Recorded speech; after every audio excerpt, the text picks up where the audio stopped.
سلام. لماذا المغرب قُبل في البريكس؟ ولماذا الجزائر لم تُقبل في البريكس؟ قاصي على الأخبار قال لك كل الدول اللي داخلة في الأعضاء هذوك اللي داخلة في البريكس راهم وافقوا باش المغرب يدخل في البريكس بدايةً من العام الجاي إن شاء الله. وعلاش؟ حبيت نقول لكم علاش. الجزائر تعتمد على المحروقات، تعتمد على الغاز والبترول، تعتمد عليهم ب99%.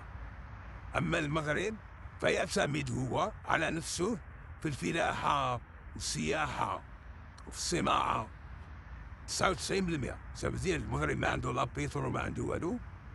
سمعت باسكو المغرب هو بلد آمن. سافو كاين صناعة كاين إنتاج عنده السياحة، بالعكس الجزائر.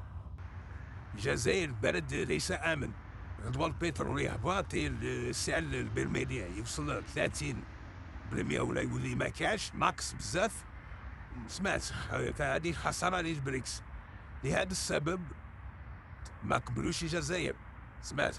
وإن دخل المغرب في البريكس العام الجاي إن شاء الله ستكون ضربة قاضية للجزائر ولعم تبون. سافوزير السياسة الجزائرية خارجية فاشلة. سمعتوا مام روسيا هي اللي وافقت على المغرب، البرازيل، جنوب افريقيا، الصين، الهند، هادو كامل موافقين على المغرب باسكو عندو الاقتصاد تاعو حسب من الاقتصاد الجزائري. حاوسي خذي لي كومونتار قولي واش رايكم؟ اسكو المغرب يستاهل باش يدخل البريكس؟ اسكو الجزائر ما تستاهلش باش تدخل البريكس؟ سلام.